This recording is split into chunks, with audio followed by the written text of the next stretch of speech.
good evening, everybody. So long ago, Ashish, Yuvragi, and I, we met in a cafe and we started telling each other stories. We were in theater long ago. We used to act together, little plays, interesting ones. Then we lost touch. Then we got back in touch, and we realized the only thing that kept us connected through all these years were the stories we told each other. And there were all kinds of stories. Mostly, obviously, क्या चल रहा है life में.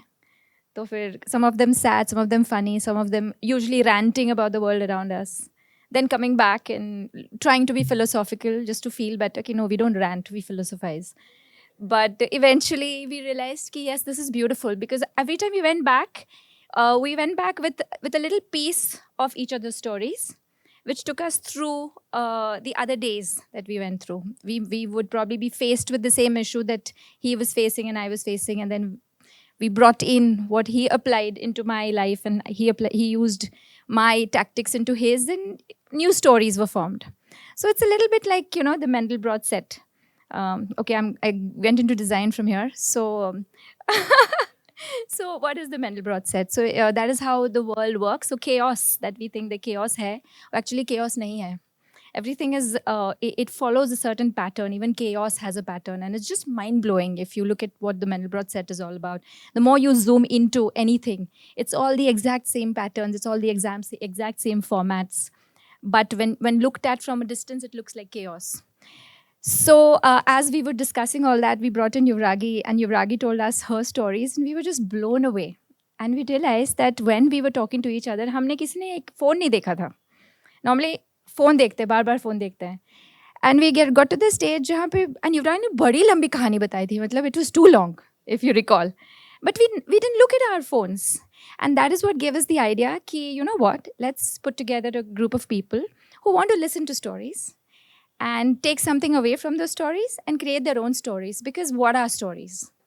Stories are basically, handpicked emotions by the narrator, which he dresses up in words, sounds, music, and puts them together in a bundle and presents the bouquet to the listener. And the magic, the brilliance of this whole transaction is that the listener then unwraps the bouquet in his or her own way. And there's another story forming out of it. And that is what storytelling is all about. Down the years, if I cast my mind back to what was the first story ever told as humans, so around 65,000 years ago is when we have the first story, the first documented story, which was in Lascaux, France, cave paintings. Even before languages were created and documented, and there was grammar in place to trouble us in school. Even before that, there were stories, and those stories were probably they started with ha ha hoo hoo hee, hoo hoo hee, because I'm a human and something attacked me and I lost my fellow mate. And I'm scared. I got into my cave. I shut it. I rolled a boulder in front of my cave, and now I'm hidden. And I'm scared. The next morning I get out. I'm not sure if I'm going to come back because I'm a hunter-gatherer. I have to go far distances looking for food. I may not find food that day. I may not even come back because I haven't found food. But then I want to tell this to somebody else because as a human being, I have a slightly evolved sense of emotion. So I know, unlike an animal, that I want this person to be with me tomorrow.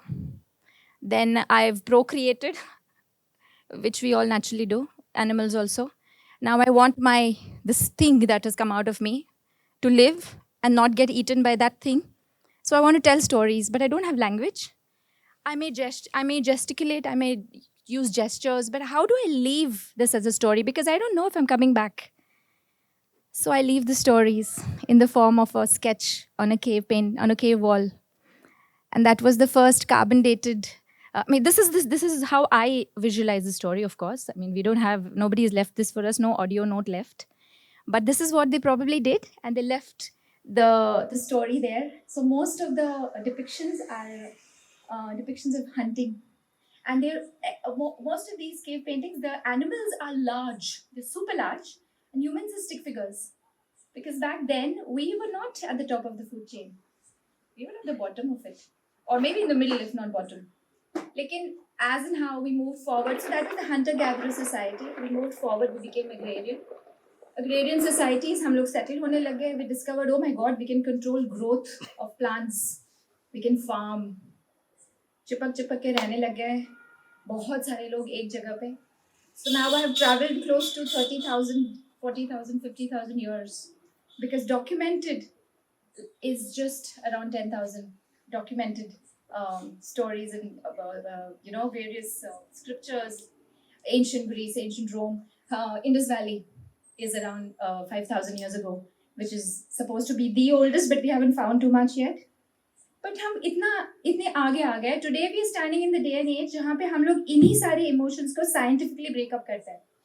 And if you know this person, there's this brilliant speaker called David Phillips, I think. He spoke on TED and he talks about storytelling and stories as a bundle of emotions, but more from a scientific point of view, where he says that there is an angel's cocktail and a devil's cocktail. So what is that? Emotions are basically chemicals, neurotransmitters, hormones inside our body that are generated, secreted, and mixed together, and then thus we have our cocktails. So we have an angel's cocktail, which have beautiful things like जो आपने सुना होगा. You have dopamine, serotonin, oxytocin, vasopressin, beautiful cocktails. And what do they make us feel? They make us react. The triggers, the chemicals make us react in a certain manner. We feel, what is it that we feel? We feel happy. We feel joyous. We feel bonded. We feel more tolerant about people. And we feel affection. And the devil's cocktail has cortisol and adrenaline, which gives us aggression, intolerance, anger, violence. And all these are triggered by words. Words to which we have given meaning across 5,000 years. Sounds which were pre-existent before words came along, and just simply silence. Coughs also tell us stories. That's the story behind that cough. So that's what it is, and I'm hoping and praying that through the ages, we've moved forward in terms of how stories were told, and now the beautiful part is we understand the science behind the storytelling. So we want to try and use these tools of knowing what triggers what inside our body to spread the message that even before we became countries and religions and groups and cults, we were basically all just bipeds, Homo sapiens, living together and just looking out for each other. That is the whole objective of Abhivyakti, which we are hoping and praying becomes a phenomenon. We want to invite all of you to come in and tell your stories here. And we promise you that most of the people who come and sit over here are not going to be here to judge the stories or to decide. And we all judge, by the way, nothing wrong with that. That's the survival instinct. But we are also going to look at it in terms of, okay, we're going to try and step into the shoes of the narrator. And that is what Abhivyakti is. So welcome. That's introduction to Abhivyakti. And I'm going to start off with my story. I'm not done. Before I relinquish the stage to the next people. I want all of you to imagine कि आप एक बहुत अंधेरी रात है. There are no lights, no electrical lights. And you're sitting next to a mountain that is about as tall as 11 Qutub Minars. I don't know, or Burj Khalifa, if we can. So that is about 2,700 feet tall mountain. You're sitting at the foothills of that mountain, and there's a village there, and your job is आप night watchman हो. You're there to keep an eye on your cattle, कि कोई आके आपके cattle को लेके ना चला जाए. So you're sitting there, it's cold, the wind is howling. You can't see much. There's just this huge looming presence of a Burj Khalifa, which is not that beautiful, but it's wide and it's tall. और आप वहाँ पे बैठे हो. And you can see something sort of sliding and slipping and falling and tumbling down from the top of that mountain. You first notice it when you hear a cut of some stones falling. Andhera hai, and there's no electricity. And then you notice that there is some creature, a human creature, is scrambling down the side of that mountain. It's a steep mountain. It's a cliff face. वो जैसे नीचे आती है, you make out it's a woman. एक तो you're intrigued. You're a man. ooh, woman, nice. वो और पास आती है और फिर अब और वो खिसक वो स्लिप हो रही है, गिर रही है, फिर से खड़ी हो रही है, बहुत मुश्किल से. About an hour and half this whole process takes. You are entertained क्योंकि वो पास पास आने लगे. नाउ तो यू पक्का श्योर इट्स अ वुमन. ओ मस्त, आज की रात मस्त निकल गई, you know, because you just sitting there. वो पास आती है एंड देन वो लड़खड़ाते खड़खड़ाते हुए वो पास आती है. She reaches the village and she passes you and you're looking at her. Her sari is all tattered. She's bloody because she's been scrambling down the side of the mountain. And she disappears down the lane and enters a house.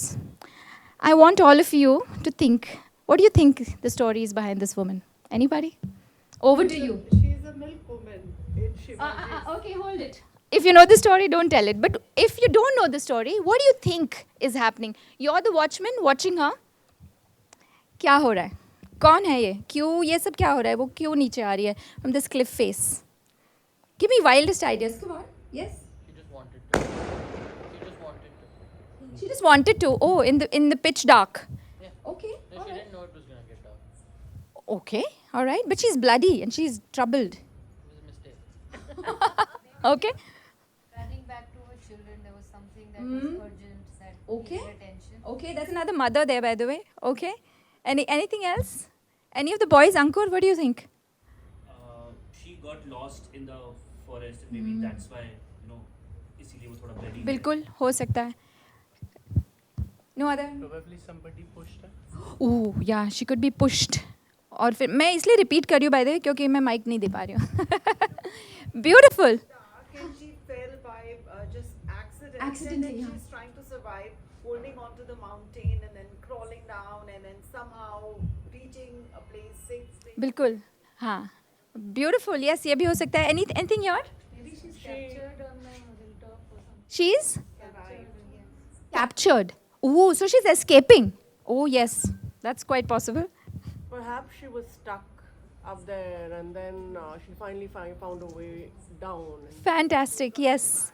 Yes. लेकिन Because आप as you ना, said, she's a mother, you- so probably there was a time to meet for something. So. You know the story, don't you, Shleja? Oh, you don't? Okay, beautiful. So now let me tell you the story. The reason I painted this picture was I wanted to ask you, अगर आप watchman होते उस time पे, तो आप क्या सोचते हैं? And this is where I want to illustrate to you that it's very important where you are within that story. Now I'm going to tell you the real story, which she knows, but I'm going to tell you that story, and I love this story because I can relate to it. So, 1675 is the year. Medieval period in Europe, pretty late medieval in India. Raigarh करके एक fort होता था, which was under Chhatrapati Shivaji Maharaj. It was pretty impregnable, 2,700 feet high. Like I was saying, imagine a Burj Khalifa and stretch it on all sides, and it's huge. It's about 100 acres of fort. And it was made the capital because it was impregnable and you couldn't just go in and out of it. You couldn't just climb up and down it, up and down the sides. So it was fortified. It was very beautifully built. और इतने ऊपर only those people used to stay who were obviously the court, you know, the people in the courts, the important people, like हमारा Lutyens Delhi, यहाँ पे हमें allowed नहीं अंदर घुसना कहीं पे भी, but it's that. अब उनका supplies कहाँ से आ रहे हैं, you know, परचून, दूध, दही, fruit, वो आता था at the base of the Raigarh, there's a गांव, वहाँ से लोग ऊपर जाके उनके they used to sell their wares. तो उनका हर रोज़ sunrise पे गेट खुलता था. They would be allowed, they would stand in a line and they would go in, all kinds of people. They were selling fruits, vegetables, दूध, दही, कपड़ा, लता, जो भी चाहिए आपको, वो नीचे से आता था और sunset पे बंद हो जाता था. And there was a strict rule which Shivaji Maharaj ने he had released it कि sunset के बाद गेट किसी के लिए भी नहीं खुलेगा. Because that was the only way he could be safe. He was under attack from the Mughals, if you know the story. So there was this milkmaid called HIRA, who was one of the residents of the gaon at the base of the mountain. वो रोज जाती थी, that was her livelihood. सुबह 3 बजे उठ के गायों को milk करके, वो उनका दूध भर के, ऊपर टाइम से पहुँच के, बेच बूझ के, गेट बंद होने से पहले नीचे चली जाती थी. उस दिन उसका बच्चा बीमार था. She had an infant. a few months old probably, is my understanding, if she was so, if the baby needed the mother. He was an infant. He was very upset. उसको शांत करा के वो थोड़ा late पहुंची ऊपर रायगढ़ में. By the time she finished selling her milk and she rushed to the gate was closed. And Gadkari वो होते हैं जो गढ़ को देखते हैं, गढ़, fort, the people who are the sentries. वो बोले नहीं, किसी के लिए भी गेट नहीं खुलेगा. छत्रपति महाराज का ऑर्डर है. Sorry, you'll have to go back. She cried, please let me go, my baby is waiting for me. He's very upset, he's not well, I'm anxious as a mother. What will my baby do? He'll cry himself to, बहुत बीमार हो जाएगा, मुझे जाने दो. नहीं जी, gate नहीं खुलेगा, सॉरी. भटकती रही और शाम हो गई, मुझे जाना है, कोई उसे जाने ना दे. As she went, she reached the western side of the cliff, which is actually the steepest side of the cliff. And एक माँ की ममता, oxytocin, which connects you to your child, even at that distance of 2,700 feet, could not hold her back.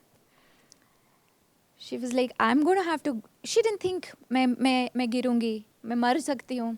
वो तो उसके, वो एक विचार उसके, it didn't even cross her mind. उसको ये आया भी नहीं विचार कि मेरा पैर फिसल के मैं गिर जाऊंगी, मर जाऊंगी. मुझे मेरे बच्चे के पास पहुंचना ही पहुंचना है. And she started climbing down the western side of the mountain, which is 2,700 feet of sheer cliff. They are granite cliff faces. The Sahyadri range is sheer cliff. वो करते कराते, and that is what the watchman was watching. बहुत मुश्किल से पहुंची, 1.5 घंटा नीचे उतरी. She was scratched all over. Her sari was torn. She was bleeding. She reached her child. She reached her goal. She finally relaxed. She was in a very bad shape, but she had to get back. The next morning, she was back at sunrise to sell milk. And Gadkari was like, hang on. How did you get out? Are you fitur? तुम क्या करने आई हो? She was dragged in front of Shivaji Maharaj. And that's where she told the story to Shivaji Maharaj. And he was taken aback because this fort was supposed to be impenetrable, unconquerable, unclimbable और ungetdownable. When it was built, उनको ये बताया गया था कि छत्रपति जी आप यहाँ पे अपना गढ़ बनाइए, क्योंकि जब आपका गेट बंद हो जाएगा, यहाँ से शाम को सिर्फ पानी नीचे आ सकता है और दिन में सिर्फ हवा ऊपर जा सकती है. इंसान तो आ ही नहीं सकता है. And Shivaji Maharaj was taken aback. He's like, ये इतनी सी औरत अपने बच्चे के लिए साइड से उतरते हुए नीचे चली गई. And he honored her by building another wall on that side. So there was no wall there clearly. तो आज फिर उन्होंने वहाँ पे एक बहुत बड़ा wall बनाया. And that wall even today is called as Hirkanica Buruz. And it has been named after this mother who is HIRA, and it's called Hirkanica Buruz. That's my story for you today. Thank you.